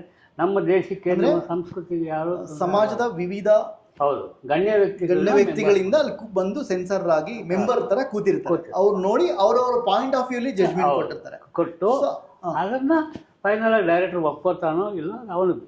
ಸೊ ಅದಾದ್ಮೇಲೆ ಒಂದು ಸಿನಿಮಾ ಸೆನ್ಸರ್ ಆದ್ಮೇಲೆ, ಎಕ್ಸಾಂಪಲ್ ಈಗ ತಗೊಂಡು ಹೋದ್ಮೇಲೆ ಸೆನ್ಸರ್ ಅವ್ರು ಒಂದು ಪ್ರಿವ್ಯೂ ಥಿಯೇಟ್ರಲ್ಲಿ ನಾವು ಒಂದು ಗೌರ್ಮೆಂಟ್ ಚಾರ್ಜಸ್ನ ಕಟ್ಬಿಟ್ಟು ಅಲ್ಲಿ ಪ್ರಿವ್ಯೂ ಮಾಡ್ತಾರೆ. ಪ್ರಿವ್ಯೂ ಮಾಡಾದ್ಮೇಲೆ ಸೊ ಅವರು ಒಂದು ಮಾರ್ಕ್ ಮಾಡ್ಕೊತಾರೆ. ಮಾರ್ಕ್ ಮಾಡ್ಕೊಂಡ್ಮೇಲೆ ಡೈರೆಕ್ಟರ್ನ ಒಳಗಡೆ ಕರೆದು ಚರ್ಚೆ ನಡೆಯುತ್ತೆ. ನಾನು ಇದು ಅನ್ಕೊಂಡಿದ್ದೀನಪ್ಪ, ಇದಕ್ಕೆ ಕ್ಲಾರಿಫಿಕೇಶನ್ ಕೊಡು. ಅವರು ಕ್ಲಾರಿಫಿಕೇಶನ್ ಕೊಟ್ಟಾಗ, ಇಲ್ಲ ಸರ್ ನನ್ನ ಕತೆಗೆ ಈ ಥರ ಅಲ್ಲಪ್ಪ, ನಿನ್ನ ಕತೆಗೆ ಆ ಥರ ಇದೆ ಅಂದರೆ ನಾವು ಬಿಡಬೇಕು ಅಂದರೆ A ಸರ್ಟಿಫಿಕೇಟ್ ಕೊಡಬೇಕಾಗತ್ತೆ. ಇಲ್ಲ ಈ ಥರ ಅಂತಂದರೆ ನೀನು ಇದಂತೆ ನಾನು ಮ್ಯೂಟ್ ಮಾಡೋದು ಜನಗಳಿಗೆ ಗೊತ್ತಾಗತ್ತಪ್ಪ, ಶಾರ್ಟ್ ತೆಗೆದುಬಿಡು ಅಂದರೆ, ಇಲ್ಲ ಸರ್ ನಾನು ತೆಗಿಯೋಕ್ಕಾಗಲ್ಲ, ಸೊ A ಸರ್ಟಿಫಿಕೇಟ್ ತಗೋಪ್ಪ. ಸೊ ಇಬ್ಬರು ಮಧ್ಯೆ ಒಂದು ಹೊಂದಾಣಿಕೆ ಬಂದು ಅಂದರೆ ಅವ್ರು ಕೇಳ್ತಾರೆ, ನೋಡಪ್ಪ director producer has got full independence to do any type of picture. ಆದರೆ ನೀವು ಮಾಡಿದ್ದು ನಮ್ಮ ಸಮಾಜಕ್ಕೆ, ನಮ್ಮ ದೇಶಕ್ಕೆ, ನಮ್ಮ ಜನಗಳಿಗೆ ಯಾವ ಬಾಧೆ ಆಗದೆ ಇದೆಯಾ ಅಂತ ನೋಡೋದಕ್ಕೋಸ್ಕರ ನಾವು ಇಷ್ಟು ಜನ ಕೂತ್ಕೊಂಡು ನೋಡ್ತೀವಿ. ಏನು 4 ಜನ ನೋಡ್ಬಿಟ್ಟು 40 ಕೋಟಿ ಜನದ್ದು ಮೈಂಡ್ ರೀಡ್ ಮಾಡ್ತೀರಾ ಅಂತಲ್ಲ. ಓಕೆ, ಕೆಟ್ಟದು ಅಂತ ಇವಾಗ ಒಬ್ಬ ಟೀಚರ್ 40 ಜನ ಸ್ಟೂಡೆಂಟ್ಗೆ ಹೇಳ್ಕೊಡ್ತಾನೆ. ಸೊ ಅಲ್ಲಿ ಸೆನ್ಸಾರ್ ಆಫೀಸಲ್ಲಿ ಕೆಟ್ಟದು ಅಂತಲೂ ಹೇಳಲ್ಲ, ಒಳ್ಳೇದು ಅಂತಲೂ ಹೇಳಲ್ಲ. ನಿನ್ಗೆ ಇದಿದೆ ಈ ಸರ್ಟಿಫಿಕೇಟ್ ತಗೋ, ನಿಂಗೆ ಇದಿದೆ ಈ ಸರ್ಟಿಫಿಕೇಟ್ ತಗೋ. ಅವ್ರು ಇನ್ನು ಕಟ್ ಮಾಡು ಅಂತಲೂ ಹೇಳಲ್ಲ, ಏನು ಹೇಳಲ್ಲ, ನೀನು ಸರ್ಟಿಫಿಕೇಟ್ ತೊಗೊಂಡು ಹೋಗಷ್ಟ ಡಿಸ್ಕಸ್ ಮಾಡ್ತಾರೆ. ಓಕೆ, ಅದು ಮಾಡಿದಾಗ ಇಲ್ಲ ನನಗೆ ಹೀಗೆ ನನ್ನ ಸಬ್ಜೆಕ್ಟ್ಗೆ ಈ ಥರ ಆಗುತ್ತೆ ಸರ್, ಈ ಥರ ಅಂತ ಕ್ಲಾರಿಫಿಕೇಷನ್ ಕೊಟ್ಟಾಗ ಮೆಂಬರ್ಸನ್ನು ಕೇಳ್ತಾರೆ. ಆಯ್ತಪ್ಪ ಕೂತ್ಕೋ ಕಲಿತೀವಿ, ಏನಮ್ಮ ಈ ಥರ ಹೇಳ್ತೀರಾ ಏನು ಸರ್? ಅವ್ರು ಹೇಳ್ಬೇಕಾದ್ರೆ ಕತೆಗೆ ಪೂರಕವಾಗಿದೆ, ಬಟ್ ಅದು ಬೇಡ ಅಂತ ನಾವು ಅಂದ್ಕೊಂಡ್ವಿ. ಇಲ್ಲ ಅದು ಇಲ್ಲದೆ ಹೋದರೆ ನನ್ನ ಚಿತ್ರ ಫ್ಲಾಪ್ ಆಗಿಬಿಡುತ್ತೆ ಅಂತ ಆಯಪ್ಪ ಇನ್ವೆಸ್ಟ್ಮೆಂಟ್ಗಳ ಬಗ್ಗೆ ನೋಡ್ತಾನೆ. ಇಲ್ಲ ಜನಗಳಿಗೂ ಅರ್ಥ ಆಗಲ್ಲ ಅಂತ ಹೇಳ್ತಾನೆ. ನಾವು ಎ ಸರ್ಟಿಫಿಕೇಟ್ ಕೊಟ್ಬಿಡೋಣ. ಗುರುಳೆ, ಇವತ್ತು ನೀವು ಹಿಂದಿ ಸಿನಿಮಾಗಳನ್ನ ಬರೀತಿದ್ದೀರಾ, ತಮಿಳ್ ಸಿನಿಮಾ ತೆಲುಗು ಸಿನಿಮಾ ಬರೀತೀರಾ. ಇವತ್ತು ಇಂಡಸ್ಟ್ರಿ ಚೇಂಜ್ ಆಗಿದೆ, ಅಂದರೆ ಸೆನ್ಸರ್ ಇವತ್ತು ಸಪ್ರೇಟ್ ಆಗಿದೆ. ಸೊ ಅದು ಹೆಂಗೆ ವರ್ಕ್ ಆಗ್ತಿದೆ ಕಂಪೇರಿಟಿವ್ಲಿ ಈಗ ಕನ್ನಡ, ತೆಲುಗು, ತಮಿಳ್? ಇಲ್ಲ, ಇವಾಗ ಏನಾಗಿದೆ, ನಮಗೆ ಆಚೆ ಊರಿಂದ ಬರೋದು ಕೆಲವೆಲ್ಲ ಕಮ್ಮಿ ಆಗೋಯ್ತು. ಯಾವಾಗ ಡಿಜಿಟಲ್ ಆಯಿತು, ಡಿಜಿಟಲ್ ಆಯಿತು, ಆವಾಗ ಏನಾಗೋಯ್ತು, ಈ ವಿಡಿಯೋಸು ಇದು ಪೆನ್ ಡ್ರೈವ್ಗಳು ಮನೆಗೆ ಕೊಟ್ಬಿಡೋದು, ಅಲ್ಲಿ ಅವನು ಇಷ್ಟಕ್ಕೆ ಬರೆಯೋದು. ನಿಮ್ಗೊಂದು ಗ್ರಾಮರೇ ಇತ್ತಿಲ್ಲ ಸೆನ್ಸಾರಲ್ಲಿ. ಆವಾಗ ನಮ್ಮ ವ್ಯಾಲ್ಯೂ ಡೇ ಬೈ ಡೇ ಕಮ್ಮಿ ಆಗುತ್ತೆ ಅನ್ನೋದು ಇಲ್ಲ. ಇವತ್ತಿಗೂ ನಮಗಿರೋ ವ್ಯಾಲ್ಯೂ ಇದ್ದೇ ಇದೆ. ಮಾಡಿಫಿಕೇಷನ್ ಮಾಡಬೇಕಾದ್ರೆ ಒಂದು ರೆವರಾಜ್ ಅನ್ನೋ ಒಂದು ಬ್ರ್ಯಾಂಡ್ ಇದೆ. ಸರ್, ಇವಾಗ ಮೇನ್ ಪಾಯಿಂಟಿಗೆ ಬರೋಣ. ಸರ್, ಇದ್ರ ಗೌರ್ಮೆಂಟ್ ಫೀಸ್ ಏನಿದೆ ಅದು ಹೇಗೆ ವರ್ಕ್ ಆಗುತ್ತೆ ಸರ್ ಆ್ಯಕ್ಚುಲಿ? ಅಂದರೆ ಇವಾಗ ಮೊದಲು ನಮಗೆ 300 ಮೀಟ್ರಿಗೆ 100 ರೂಪಾಯಿ ಅಂತ ಚಾರ್ಜ್ ಮಾಡೋರು. ಓಕೆ, ಅಂದರೆ ಇವಾಗ ಹಿಂದೆ ನೆಗೆಟಿವ್ ಇದ್ದಾಗ. ಸೊ ಅದ್ರ ಮೇಲೆ 300 ಮೀಟ್ರ್ ಅಂದರೆ ಒಂದು ರೀಲು, 14 ರೀಲ್ ಅಂದರೆ 1400 ರೂಪಾಯಿ ಕಟ್ತಾ ಇದ್ವಿ. ಇವಾಗ ಹಂಗಿಲ್ಲ. ಇವಾಗ ನಮ್ಮ ಡೊನೇಷನ್ ಏನಿದೆ ಅದ್ರ ಮೇಲೆ fees plus GST. So I think ಏನಂದ್ರೆ ಈಗ 2 ಗಂಟೆ ಇದ್ರೆ ಒಂದು ಫೀಸ್ ಇರುತ್ತೆ, 2.5 ಗಂಟೆ ಇದ್ರೆ ಒಂದು ಫೀಸ್ ಇರುತ್ತೆ. ಎವ್ರಿ 10 ಮಿನಿಟ್ಸ್ ಚೇಂಜ್ ಆಗುತ್ತೆ. ಎವ್ರಿ 10 ಮಿನಿಟ್ಸ್ ಚೇಂಜ್ ಆಗುತ್ತೆ. ಓಕೆ, ಇವಾಗ 1 ಅವರ್ ಇತ್ತು ಅಂದರೆ ಶಾರ್ಟ್ ಫಿಲ್ಮ್ ಆಗುತ್ತೆ. 70 ಮಿನಿಟ್ಸ್ ಮೇಲೆ ಇತ್ತು ಅಂದರೆ 10 ಮಿನಿಟ್ಸ್ ಅದು ಫ್ಯೂಚರ್ ಫಿಲಮ್ ಆಗುತ್ತೆ. ಓಕೆ, ಸೊ ಎಷ್ಟು ಡ್ಯೂರೇಷನ್ ಇದೆಯೋ ಫೀಸ್ ಇದೆ GST. ಶಾರ್ಟ್ ಫಿಲಮ್ ಅಂದರೆ ಎಷ್ಟು duration actually? Short film within 60 minutes ಏನೇ ಡ್ಯೂರೇಷನ್ ಇದೆ ಇಟ್ ಇಸ್ ಶಾರ್ಟ್ ಫಿಲ್ಮ್. ಗುರುಳೆ, ಇವಾಗ ಫ್ಯೂಚರ್ ಫಿಲಮ್ ಲೆಂತ್ ಎಷ್ಟಿರುತ್ತೆ ಮತ್ತು ಶಾರ್ಟ್ ಫಿಲಮ್ ಲೆಂತ್ ಎಷ್ಟಿರುತ್ತೆ? ಬೇಸಿಕ್ ಶಾರ್ಟ್ ಫಿಲಮ್ ಲೆಂತ್ ಅಂದರೆ 70 ಮಿನಿಟ್ಸ್ ಒಳಗಡೆ ಇರೋದು ಯಾವುದಿದ್ದು ಶಾರ್ಟ್ ಫಿಲ್ಮ್ ಆಗುತ್ತೆ. Okay, maybe 5 minutes, 10 minutes, 15 minutes, 20 ಇಲ್ಲ 70 ಮಿನಿಟ್ಸ್ ಕರೆಕ್ಟಾಗಿದ್ದು ಕೂಡ ಅದು ಶಾರ್ಟ್ ಫಿಲ್ಮ್ ಲೆಕ್ಕಕ್ಕೆ ಬರುತ್ತೆ. 72 ಮಿನಿಟ್ಸ್ ಮೇಲಿರೋದೆಲ್ಲ ಫ್ಯೂಚರ್ ಫಿಲ್ಮ್ ಅಂದರೆ 72 ನಿಮಿಷದ ಮೇಲ್ಪಟ್ಟಿದ್ದೆಲ್ಲ ಫ್ಯೂಚರ್ ಫಿಲ್ಮ್ ಬರುತ್ತೆ. ಸೊ 70 ನಿಮಿಷದ ಒಳಗಡೆ ಎಷ್ಟೇ ಡ್ಯೂರೇಷನ್ ಇದ್ರೂ ಅದು ಶಾರ್ಟ್ ಫಿಲ್ಮ್ ಲೆಕ್ಕಕ್ಕೆ ಬರುತ್ತೆ. ಈಗ ನೀವು ಹಿಂದೆ ಹೇಳ್ದಂಗೆ, ಸೊ ಎವ್ರಿ 10 ನಿಮಿಷಕ್ಕೂ ನಿಮಗೆ ಅಮೌಂಟ್ ಗೌರ್ಮೆಂಟ್ ಫೀಸ್ ಚೇಂಜ್ ಆಗುತ್ತೆ. ಇದರಲ್ಲಿ ಯೂಶಲಿ ಗೌರ್ಮೆಂಟ್ ಫೀಸ್ ಬೇರೆ ಇರುತ್ತೆ, ನಿಮ್ಮದು ರೈಟಿಂಗು ಸ್ಕ್ರಿಪ್ಟಿಂಗು ಫೀಸ್ ಬೇರೆ ಇರುತ್ತೆ. ಸೊ ಅದಾದ್ಮೇಲೆ ನೀವು ಸಬ್ಟೈಟಲ್ ಮಾಡ್ತೀರಾ ಅಲ್ವಾ, ಆ ಸಬ್ಟೈಟ್ಲು ಫೀಸ್ ಎಕ್ಸ್ಟ್ರಾ ಇರುತ್ತೆ, ಅದು ಬೇರೆ ಇರುತ್ತೆ. ಈ 3 ಇದಲ್ಲದೆ ಇವಾಗ ಗೌರ್ಮೆಂಟ್ ಫೀಸ್ ಕಟ್ಬಿಡ್ತೀವಲ್ವಾ, ಅದನ್ನು ಪ್ರೊಜೆಕ್ಷನ್ಗೆ ನಾವು ಸೆನ್ಸಾರ್ ಬೋರ್ಡ್ನವ್ರು ಬಂದು ನೋಡ್ತಾರಲ್ಲ, ಅಲ್ಲಿ ನಾವು ಫೀಸ್ ಕಟ್ಟಬೇಕಾಗಿದೆ, ಪ್ರಿವ್ಯೂ ಥಿಯೇಟರ್ ಫೀಸ್ ಅಂತ. ಅದು ಇದ್ಮೇಲೆ ಇವಾಗ ಹೊಸ ರೇಟ್ ಬಂದು ನಿಮಗೆ 12-13 ಸಾವಿರವರೆಗೂ ಆಗುತ್ತೆ. ಅವ್ರು ಕಟ್ಟಬೇಕು ಫೀಸ್. ಮೊದಲು ಆವಾಗಲೂ ಇತ್ತು, ಅದು ಬೇರೆ ಥರ. ಇವಾಗ ನಾನು ಹೇಳಿದ್ನಲ್ಲ, ಎವ್ರಿ 10 ಮಿನಿಟ್ಸ್ಗೆ ಒಂಥರ ಹೋಗುತ್ತೆ. ಸೊ ನೀವು ಇನ್ಕ್ಲೂಡಿಂಗ್ ನೀವು ಈ ಪ್ಯಾಕೇಜಲ್ಲೇ ಮಾತಾಡ್ತೀರಾ ಅನ್ಕೊಂತೀನಿ. ನಾನು ಕೆಲವರು ಪ್ಯಾಕೇಜ್ ಮಾತಾಡಿ ಅಂತಾರೆ. ನಾನು ಹೇಳ್ತಿದ್ದೆ, ಸರ್ ಫೀಸ್ಗಳು ಇಷ್ಟೆಷ್ಟಾಗತ್ತೆ ನಿಮ್ಗೆ, ಅದಕ್ಕೆ ರೆಡಿಯಾಗಿ. ಓಕೆ, ಅದು ವಿತ್ GST. ಆಮೇಲೆ ಪ್ರೊಜೆಕ್ಷನ್ ಕೊಡೋದು ನೀವು ಎತ್ತಿಟ್ಕೊಳ್ಳಿ. ನಮ್ಮ ಚಾರ್ಜು ಬರೀ ಸೆನ್ಸಾರ್ ಸ್ಕ್ರಿಪ್ಟ್ ಅಂದರೆ ಇಷ್ಟು, ಸಬ್ಟೈಟ್ಲ್ ಬೇಕು ಅಂದರೆ ಅಡಿಷ್ನಲ್ ಇಷ್ಟ ಆಗತ್ತೆ. ಸೊ ಟೋಟ್ಲಿ ಇದಾಗ ಅದ್ಯಾಕೆ ಹಂಗೆ ಅಂತಾರೆ. ಅಂದರೆ ಇಡೀ ಪಿಕ್ಚರ್ಗೆ ನಾವು ಇಂಗ್ಲೀಷಲ್ಲಿ ಡೈಲಾಗ್ ಬರೀಬೇಕು. ಅದಲ್ಲದೆ ಇವಾಗ ಎಲ್ಲಾದರೂ ಬೇರೆ ಭಾಷೆ ಇತ್ತು ಅಂದರೆ ಕನ್ನಡದಲ್ಲಿ ಬೇರೆ ಟೈಪ್ ಮಾಡಬೇಕಲ್ಲಿ ಸಬ್ಟೈಟ್ಲ್. ಗುರುಳೆ, ಇನ್ನೊಂದು ಕ್ವಶನ್ನು, ನೀವು ಸೆನ್ಸರಿಗೆ ಬರೀಬೇಕಾದ್ರೆ ಇಟ್ಸ್ ಇಂಗ್ಲೀಷ್ ವರ್ಷನಲ್ಲಿ ಕೊಡಬೇಕಾ, ಕನ್ನಡ ವರ್ಷನಲ್ಲಿ ಕೊಡಬೇಕಾ? ಅದು ನೀವು ಡೈಲಾಗ್ಸ್ ಎಲ್ಲ ಕನ್ನಡದಲ್ಲೇ ಹೋಗ್ತಿರುತ್ತೆ. ಓಕೆ, ನರೇಷನ್ಸ್ ಏನಿದೆ ಅದು ಇಂಗ್ಲೀಷ್. ನರೇಷನ್ ಯಾವನು ಬರೀತಾನೆ ಇಲ್ಲ, ಅದೇ ಸಿನಿಮಾಟೋಗ್ರಾಫ್ ಆ್ಯಕ್ಟ್ ಹೊರಟೋಯ್ತಲ್ಲ. ಓಕೆ, ಅದೆಲ್ಲ ಆಗ ನಾವು ಬರೀತಾ ಇದ್ದಿದ್ದು ಏನಿತ್ತು, CS of hero enters into hall, trolley moves left right of camera, he comes and sits on the sofa, puts right leg on his left leg, takes his paper and reads. Comedy comes from right left of camera, serves the coffee, he takes and sips it and sees him and he talks. ಅವನು ಏನು dialogue ಬರೆದ್ರೆ comedy ಹೆಸರು ಹಾಕ್ಬಿಟ್ಟು ಆ dialogue ಬರೆದು ಆ short cut ಆಗೋರು ಯಾರ್ಯಾರು ಮಾತಾಡ್ತಾರೋ ಆ ಮಾತಾಡಿ ಡೈಲಾಗೆಲ್ಲ ಹಾಕಿ ಶಾರ್ಟ್ ಕಟ್ ಆದಮೇಲೆ ಆ ಎಂಡ್ ಫುಟೇಜ್ ಹಾಕ್ತಿದ್ವಿ. ಇವಾಗ ಹಂಗಿಲ್ಲ, ಕಾಮಿಡಿ ಏನು ಮಾತಾಡ್ತಾನೆ ಅವನದು ಫುಟೇಜ್ ಹಾಕಬೇಕು ಬಿಗಿನಿಂಗ್ ಟು ಎಂಡ್. ಇವಾಗ ಸಪೋಸ್ 0 ಇಂದ ಒಂದು 5 ಸೆಕೆಂಡ್ಸ್ ಮಾತಾಡಿದೆ ಅಂದರೆ 0 ಹಾಕ್ಬಿಟ್ಟು 5 ಸೆಕೆಂಡ್ಸ್ ಕಾಮಿಡಿ ಮಾತಾಡ್ದ. ಅದಾದಮೇಲೆ ಕ್ಲೋಸಪ್ಸ್ ಏನಾದ್ರು ಇತ್ತು ಅಂದರೆ ಅದು ಯಾವನು ಬರೆಯೋದೇ ಇಲ್ಲ. ನೆಕ್ಸ್ಟು ಇವನು ಮಾತಾಡ್ದೆ ಅಂತಂದರೆ ಇವನು ಡೈಲಾಗಿಂದ ತೋರಿಸ ಸೆಂಟ್ರಲ್ಲಿ ಫುಟೇಜ್ ಏನು ಅಂತ ನೋಡಿದ್ರೆ ಹಂಗಲ್ವಂತೆ, ಅದು ಸೇರಿಸೇ ಬರೆದು ಬಿಡಿರ್ತಾರೆ. ಹೆಂಗೆ ಬರೆಯೋದು? ನಿಮ್ಮ ಜೊತೆಗೆ ನೀವು ಒಬ್ಬರೇ ಇದ್ದೀರಾ? ನಿಮ್ಮ ಟೀಮ್ ಹೇಗಿದೆ ಆ್ಯಕ್ಚುಲಿ? ನಮ್ಮ ಟೀಮ್ ಅಂದರೆ ಮೊದಲು ನಾನು ಬರೀತಿದ್ದಾಗ ನಾವು ಶಾರ್ಟ್ಸ್ ಮಾರ್ಕ್ ಮಾಡ್ತಿದ್ವಿ. ನಮ್ಮ ತಮ್ಮ ಫುಟೇಜ್ ತೆಗಿಯೋನು. ಆವಾಗ ರೀಲ್ ವೈಸು ನಾವು ರೆಕಾರ್ಡ್ ಮಾಡ್ಕೊಂಬಿಡೋರು ನಮ್ಮ ಹುಡುಗರು. 15 ರೀಲ್ಗೆ 15 ಜನ ಕೆಲಸ ಮಾಡೋರು. 15 ರೀಲ್ ನಾವು ಮಾರ್ಕ್ ಮಾಡಿಕೊಟ್ಟಿದ್ದು, ಒಬ್ಬ ಮಾರ್ಕ್ ಮಾಡಿಕೊಟ್ಟಿದ್ದು ಬರೀತಿರೋನು. ಅದ್ರಲ್ಲಿ ಸಾಂಗ್ ಬಂತಂದರೆ ಸಾಂಗ್ ಒಬ್ಬ ಬರೆಯೋನು, ಫೈಟ್ ಒಬ್ಬ ಬರೆಯೋನು, ಫುಟೇಜು ಬಂದ್ಬಿಡೋದು. ಹೀಗೆ ಹಾಕ್ಕೊಂಡು 15-20 ಜನ ಇವತ್ತು ಕೊಟ್ಟರೆ 3 ದಿವ್ಸಕ್ಕೆ ಸ್ಕ್ರಿಪ್ಟ್ ಕೊಡ್ತಿದ್ವಿ.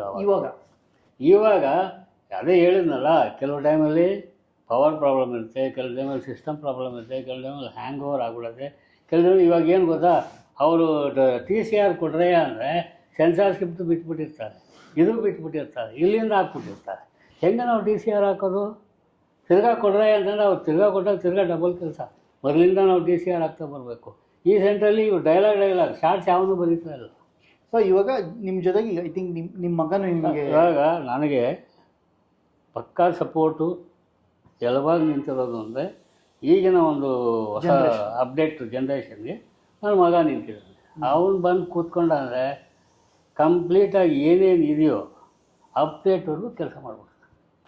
ಬಾಕಿ ಟೈಪಿಂಗ್ ವರ್ಷನ್ಸ್ ಏನೇನಿರುತ್ತೆ ಅದು ನೀವು ನಾನು ಮಾಡ್ಬೋದು. ಓಕೆ, ನೀವು ಈ ವಯಸ್ಸಲ್ಲಿ ಟೈಪಿಂಗ್ ಕಲಿತು ಟೈಪ್ ಮಾಡ್ತಿರಲ್ಲ, ಅದು ಖುಷಿ ವಿಚಾರ. ಅಂದರೆ ಮಾಡೋ ಹಾಗೆ ಮಾಡಿಬಿಟ್ರು. ಯಾಕೆಂದರೆ ನಾವು ಆಚೆ ಕೊಟ್ಟಾಗ ಇಷ್ಟೇ ಈ ಕೆಲಸ ಇಷ್ಟೇ ಅಂತ ಅವರವರು ನುಗ್ಬಿಟ್ರು.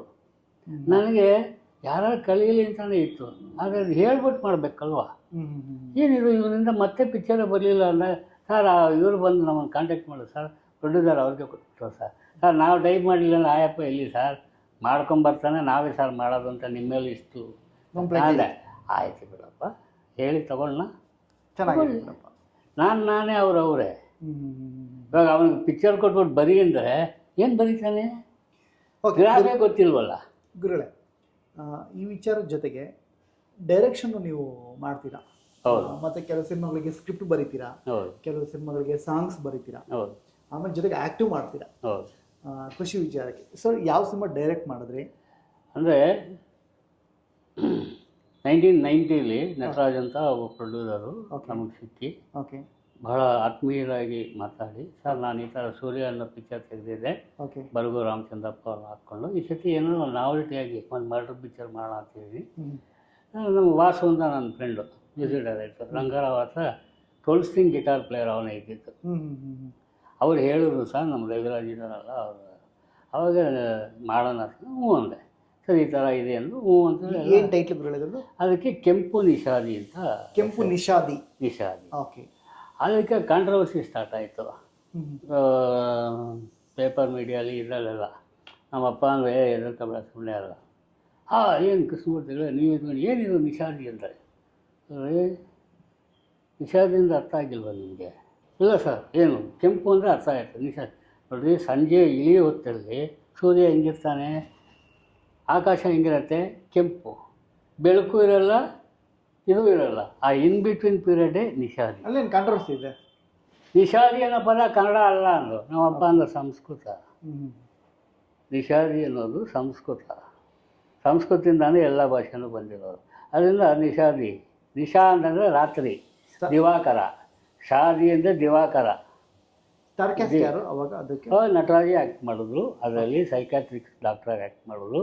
ಅಂದರೆ ದಯಾನಂದ್ ವಿಲನ್ ಕ್ಯಾರೆಕ್ಟರ್ ಮಾಡೋದು. ಒಂದು ಹೊಸ ಹುಡುಗಿರನ್ನ ಹೀರೋಯಿನ್ ಸಾಕಿ ಮಾಡಿದ್ವಿ, ಅದು ಮರ್ಡರ್ ಮಿಸ್ಟ್ರಿ. ಅದಾದ್ಮೇಲೆ ಅದು 92 ರಿಲೀಸ್ ಆಯಿತು. ಆಫ್ಟರ್ ದಟ್ 2007ವರೆಗೂ ಸೈಕಲ್ ಹೊಡೆದೆ. ಅದು ಸೆನ್ಸಾರ್ ಸ್ಕ್ರಿಪ್ಟ್ ಇದ್ದಿದ್ದರಿಂದ ನನಗೇನೂ ಗೊತ್ತಾಗಲಿಲ್ಲ, ಕಾಪಾಡ್ತಾ ಬಂತದ್ದು. ಯಾಕೆಂದರೆ ಸೆನ್ಸಾರ್ ಸ್ಕ್ರಿಪ್ಟಲ್ಲಿ ಅಗ್ರಸ್ಥಾನ. ಹೌದು, ಪೀಕಲ್ಲಿದ್ರಿ. ಆವಾಗ ನೆಗೆಟಿವ್ ಟೈಮಲ್ಲಿ ಎಲ್ಲಿಂದ ಎಲ್ಲ ಕಡೆನೂ. ಆಮೇಲೆ ಈ 15-20 ಜನ ಇರ್ತಿದ್ರಲ್ಲ, ಎಲ್ಲ ಅವರು ರೆಕಾರ್ಡ್ ಮಾಡ್ಕೊಂಡು ಬರೋರು, ಶಾರ್ಟ್ಸ್ನ ಮಾರ್ಕ್ ಮಾಡಿಕೊಡ್ತಿದ್ವಿ, ಹೋಗ್ತಾಯಿತ್ತು. ಹೀಗಾಗಿ ನಂಬರ್ ಆಫ್ ಪಿಕ್ಚರ್ಸ್ ಜಾಸ್ತಿ ಆಗಿತ್ತು. ಇವಾಗ ಆ ಥರ ಇಲ್ಲವೇ ಇಲ್ಲ. ಯಾರಿಗಾದ್ರು ಅಕಸ್ಮಾತ್ ಬಂತಲ್ಲಪ್ಪ ಅಂತ ಟೈಪ್ ಮಾಡೋಕ್ಕೆ ಕೊಟ್ಟರೆ ಅವ್ರು ನಮಗೆ ಬಿಟ್ಬಿಟ್ಟು ಹೋಗ್ಬಿಟ್ರು. ಇವಾಗ ಏನು ಅಂದರೆ ನಾನೇ ಕಲ್ತ್ಕೊಂಡೆ, ನನಗೆ ಯಾವ್ದು ಬರುತ್ತೋ ಅದನ್ನು ನಾನೇ ಮಾಡ್ತೀನಿ. ಸಬ್ ಟೈಟಲ್ಸ್ಗೆ ನನ್ನ ಮಗ ಇದ್ದಾನೆ, SRT ಮಾಡ್ತಾನೆ. ಬಾಕಿ ಅಪ್ಲೋಡ್ ಮಾಡಿಂಗಾಗಲಿ ಏನೇನು ಟೆಕ್ನಿಕಲ್ ಆಸ್ಪೆಕ್ಟ್ಸ್ ಇದೆಯೋ ಎಲ್ಲ ಕಲ್ತಿದ್ದೆ.